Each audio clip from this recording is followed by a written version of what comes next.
Hello, Harmonites. So today's topic, we are going to break down and talk about the types of healers out there, the types of healers, and also what are some of the healing traits to identify a healer.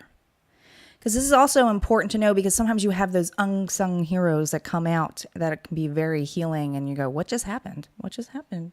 Is that someone just heal me? So what does it mean to be a healer? That's really, something before we even go into the different types, we have to talk about what it means to be a healer.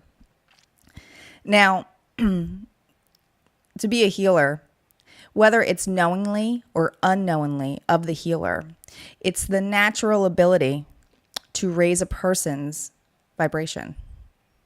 It's the natural ability to raise a person's vibration, right? So this can come in many forms. Some of the more traditional ones, obviously, is the medical field, where we have, doctors, nurses, surgeons, specialists. These are more of the traditional forms of what a healer is. It's one I mostly identified before I really knew what a healer was. Some of these traits too, you can have yourself, and we'll go into that after I talk about the types. So medical field is one of them. The other one are the alternative medical field. And that is, for people who are into alternative medicines, not necessarily something that would be considered in the medical realm. We're talking about herbalists, people who use natural organic foods, anything that is considered, even like, some of the energy healers can kind of fall into that realm. Some of this you will also find that they will fall into more tthan one category, and that is typical and normal as well. But that's what, for some of the alternative medicines is something that's organic, coming from the earth, from Gaia. And then we have the physical healers. The physical healers are going to be the nutritionists, the body workers, people who work on your body, yoga, working out, fitness, your fitness coaches. Those are another form of healers, okay? This is for your physical body. Then we have the spiritual healers that can be more traditional with its religious, whether it's someone of the cloth, shamans, anything in that level of religion that can bring, healing to you. Okay. And then you have the metaphysical community. Some people call it New Age, where you have the channelers, the mediums, the light workers, the energy workers again. And that sometimes can be a little bit far-fetched for people to grasp, but they are considered a healing type. And this is something that I know when I was trying to go through my process, especially with my awakening and just, bettering my life, right? To be a better version of me. Because, that's the whole point of, being healed is to get a higher vibration. You want to go higher, right? You were in a low vibration. Now you're trying to raise your vibration. So you feel drawn to these types of people. Okay. So everybody has something in them to heal. You have the ability to heal yourself. And these healers will show you that. They will show you this ability. And that's pretty amazing. Now, I'm not saying that a doctor or surgeon is going to come out and say, I'm going to show you how to remove your appendix. No. But they are going to show you how that, with making your body better, you are raising your vibration. And that is showcasing that you can live, without your appendix and live a good life. So there are certain things in there that are still raising your vibration for that person to help heal you. You are grateful for them when they come in there in your life. So how do you identify if you are a healer, right? Now, this is something that I struggled with a little bit because while I was going through my healing journey, I realized how much of a healer I was. And 9 out of 10 times when you talk to a healer, they'll go to you, I understand. I completely understand. I've been there. I've done that. Or I can relate to that.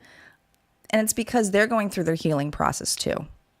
So you can have some of these healing traits, but some key things to know if this is something that is really a part of you, defines you, then these are some key things that you need to keep in mind. So if you are passionate or drawn to anything of a healing type that I had just brought up, like it's something that you're interested in too, like let's say it's the health field or yoga, or let's say it's, readers or psychic readings or channeling or anything like that. If you are really drawn to it, there is something that is drawing you to it because you identify with it. And it's not the idea of that you're fascinated in a level of like, oh my gosh, is that possible? It's because there's something inside of you that is being triggered that is like, that's a part of me. So that's one way to know, okay? And it doesn't mean that when you identify with these traits that you have and that you're passionate about is that you have to do this for a living. It's just that some of these are part of your traits in your everyday life. You could easily be, and like we've all had this situation. I know I'm not the only one, where you'll be at a random location, whether it's, I don't know, let's say you're having a cup of coffee and this one person comes up and serves you a cup of coffee and something happens where it's level, whether you're having a bad day or you're struggling with something. I don't know, that person does or says something to raise your vibration. Okay. It's whether they're saying they want you to have a nice day, they're asking you a question if everything's okay, or something just falls out of their mouth that is so profound and Yoda-like. Oh, you know that moment where someone says something, you're like, did I just talk to Yoda? Like, where did that wise information come from? These are healers. And half the time it's unknowingly. It's part of their trait and it's something that they like to do, and it raises their vibration too. So it's a really cool trait to have. It's really cool to have this trait. The other thing to know if you are a healer is if you want to grow. If you are constantly not just passionate about doing something, but actually want to learn it, and you are spending money and are invested in it, and you are realizing that the time that you are spending in it is way more than, just a hobby. Yeah, you're a healer. You're a healer. That's something that I had to struggle with, because when I thought of a healer, I'm going to get a little geeky here. I did not want to be a healer. Okay. I was always interested in the metaphysical world, especially community. Alternative medicine is something that I also was interested in because it helped me when I started to really get into my mental awareness and mindfulness. Okay. It's something that I knew that I needed to work on and I became passionate about. And then things came up that I realized that I was always drawn to, even as a child. Some of these things that I kind of blocked out. So what made me kind of go, no, I don't want to be a healer. This is not what I am. I love playing tabletop games. I love gaming. I'm a gamer. Okay. And whenever I identified with a healer, I was like, no, I hate that character. That character's so boring. Because I was a Dungeons and Dragons nerd. I was a D&D nerd. So I never wanted to be the healer. Because the healer has to step back, watch what everyone's doing, make sure everybody's okay. It's exhausting. So I had this image of what it is. And I'm like, and all the schooling and stuff like that. And no. So, because I was thinking of it more traditional level. But the truth of the matter is there's all different types of healing. As a photographer, I was a healer. I didn't even realize I was healing. But even by giving my art, by giving people and having that, to be able to have that ability to connect with people, that I was doing portrait photography. This is photography where you want people to be relaxed themselves. They want to have these moments on their walls, right? They want those picture moments. And some of the times they would be like, I don't understand how you got that picture. My kid was a freaking devil that day, but you were able to capture that light. It's because I raised that child's vibration. It's part of being a healer. You even do this in your everyday job, or you might be the person that people are drawn to. They are just drawn to you.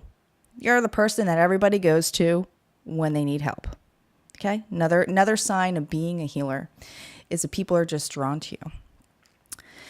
The other sign, which is a big one for me, is not only are they just drawn, and this is part of being drawn to you, they feel the need to tell you right off the bat what's wrong, and you may not even know this person.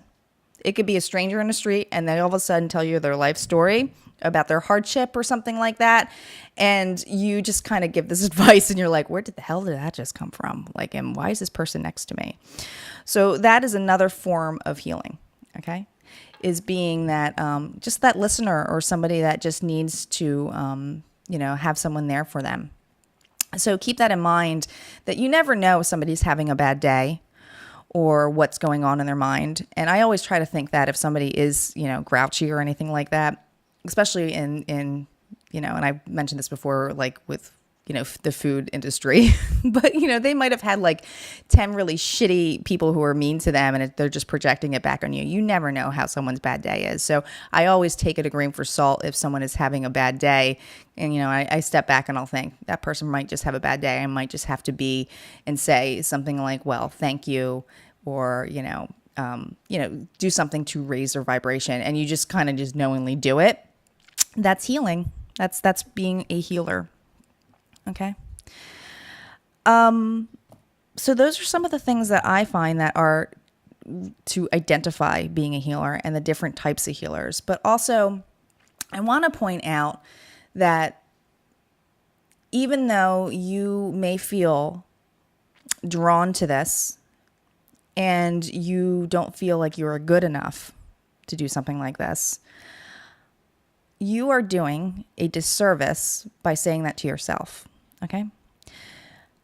That was a big thing for me to get, because I really did feel the need to help people. Now, I don't necessarily feel like I need to help people and I'm going to change the world and it's going to be great. Oh, fuck, where am I going to start? You got to start somewhere. That's why I'm doing this vlog, because I want to see how it's going to grow, and maybe it will heal others. And here's a great thing about being a healer is you aren't going to worry too much about the masses, because it's going to feel great even if you help one person. That's a true healer. That to me is a true healer, is that even if this helped one person, you just spread something. You just raise their vibration. Now, this doesn't just have to be people either. People can be healers for animals as well. They're just as plants, just as important. So keep all of that in mind. If you like this video, please take the time to hit that like button. If you feel guided to subscribe to this channel, please hit subscribe and smash that bell so that you get notifications. We have some cool videos on healing this week. Until next time, bye-bye.